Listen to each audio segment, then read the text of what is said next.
No ekaa kertaa tänä aamuna oli semmoinen olo, että voi ei, miksi?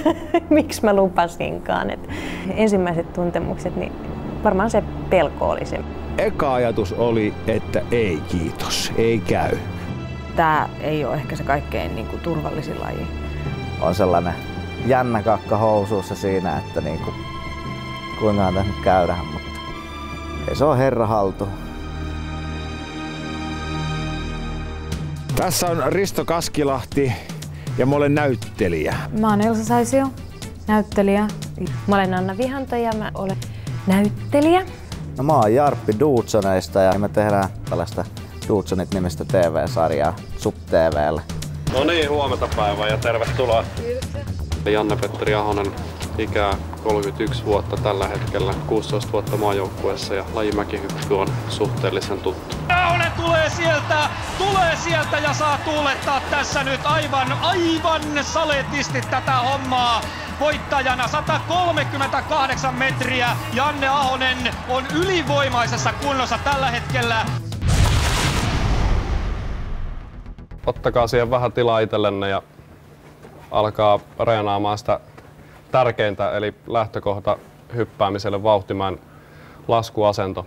Siitä alatte mallailemaan asentoa, niin mä tuun sitten neuvomaan, mitä on muutettavaa. Ei täällä kauan jaksa olla. Jalat on ainoa, missä on jännitys ja puristus. Kädet, selkä, olkapäät, kaikki ihan rentona. Vähän polvea kapeammalle, takapuolta ylemmäs.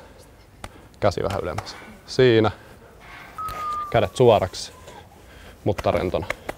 Koko ponnistuksen ajan jalka tekee työn, ylävartalo edelleen rentona, vaikka siihen ponnistetaan.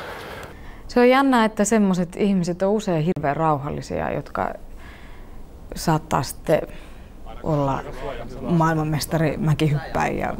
Jannehän kävi yllättävänkin reippaasti heti kurkkuun kiinni niin sanotusti, eli ruvettiin heti tekemään ponnistusharjoituksia. Yllättävän hyvä muuten paitsi että sitten pitää muistaa, että nilkat jännitetään näin päin. Ei hypätä uimahyppyjä. Apua, tästä on pitkä matka. Ei huono, mutta sullakin nilkat väärinpäin. Noin.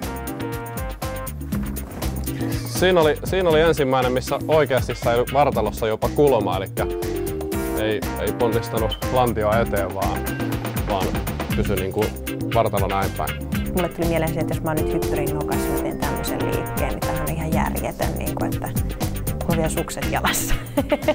Että nenilläänhän tässä ollaan. Se oli loistava. Se oli päivän paras. Yes!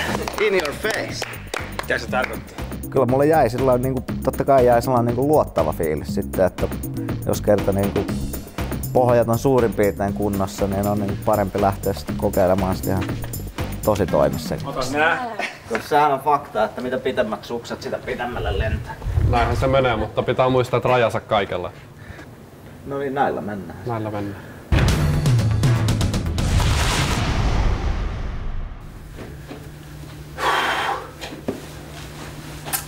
Mullahan on oikein pikkuinen kammokin tuohon mäkihyppyyn. 75, mä olin 12-vuotias, mä sain ihan tuliterät uudet Järvisen puusukset joululahjaksi. Sitten koulu alkoi loppia sen jälkeen, sitten mä ajattelin näyttää kavereille koulussa, että nyt muuten lentää hyppyristä. Niin se lensikin.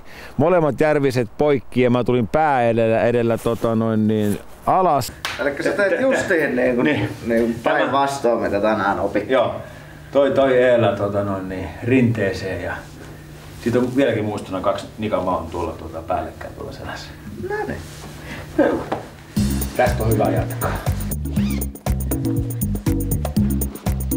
Täällä on tosi outo kävellä. Tääkin on treeni oikeesti, kun pistää nämä päähän.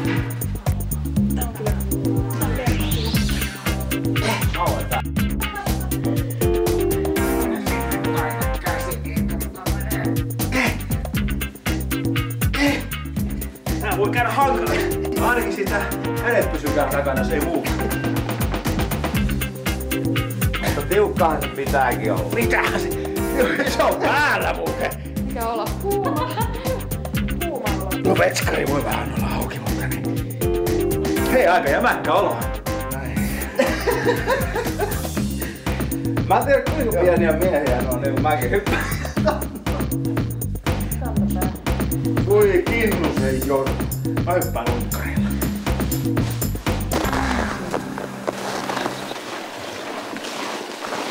Päivää. Tämäkös on nyt meidän mäkijoukkue? Yes. Ai justiin se. Mikäs nyt on miehillä, kun on tuommoiset asusteet? Tiedätkö, että jos niinku kaverilla on 1,70 pituutta ja 85 kiloa painoa, niin ei oo mulle tehty. Niin kokeile sä. Mulla ei joku 2 ongelmaa tämän kanssa, kun mä panin tämän päälle. Mä en pystynyt hengittämään. Se oli se pienempi ongelma, mutta sitten isompi ongelma, se oli pikkusen tummemma sininen ollut. Tuossa on nyt teidän mäki. Siellä näkyy 5 metriä on K-piste, että tuosta se nyt lähtee sitten. Tämähän on mielettömän hieno tilaisuus tämä päivä sillä tavalla, että meidän mäkihyppäjät pääsee Janne Ahosen kotimäkeen ikään kuin. Ja kun Janne on kuitenkin itse aloittanut noista pikkupoikana samoista mäistä, hypännyt samoista paikoista. Tulkaa vaikka tästä näin, niin lähdetään laskemaan ton 15 metrin maan alastuloa ensin. Ja tässä on teille sitten ensimmäinen haaste, että kuinka te pääsette tästä kääntymään. Ja laitetaan sukset poikittain tähän. Ja sukset kun on jalassa, niin sitten siitä hyppää ja kääntyy mäen suuntaisesti ja lähtee laskemaan. Ja lasketaan siinä vauhtimaan asennossa, pyritään pysyä loppuun asti.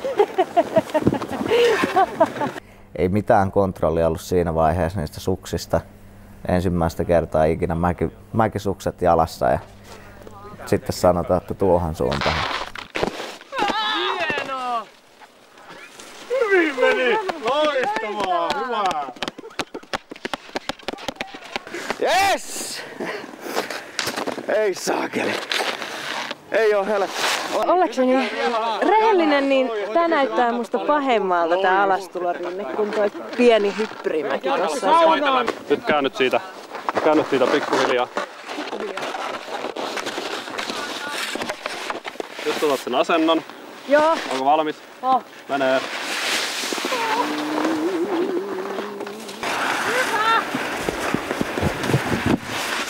Hyvä. Hurja. Niin. Ei viedä. Onko valmis?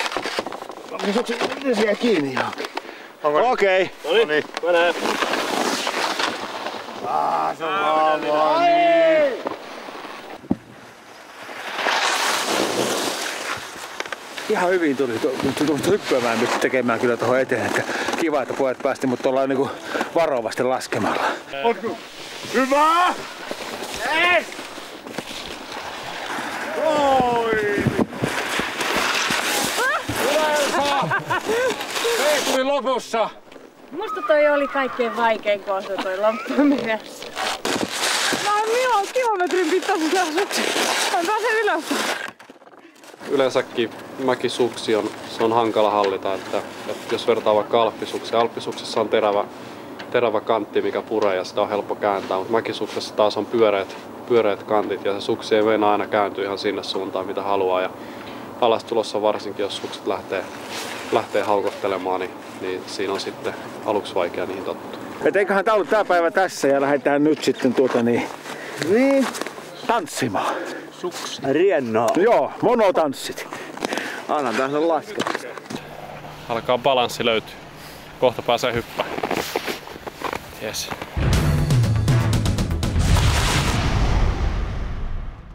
No niin, nyt on laskut laskettu ja sitten aletaan pikkuhiljaa katsoa mitä se hyppääminen tuntuu ja näyttää. Ja Mikko on luvannut näyttää mallia teille, niin me lähdetään valmistautumaan.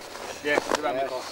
Mulla on ollut oma poika samanikäisenä mukana ja ainakin voi sanoa, että kokemukset on ollut pelkästään myönteisiä ja positiivisia. Että se tämmöinen urheilullinen ympäristö ja ilmapiiri tarttuu lapseen ja sitä kautta voi olettaa, että hän sitten joskus myös itse harrastukseen sitä liikuntaa tekee. No se, että Mikko hyppää mäkeä, niin se ei todellakaan mikään yllätys, että kun ajattelee, että isä on ollut mäkihyppäjä ja on varmasti pienestä lähtien jo sitten ollut idoli myös pojalle itselleen.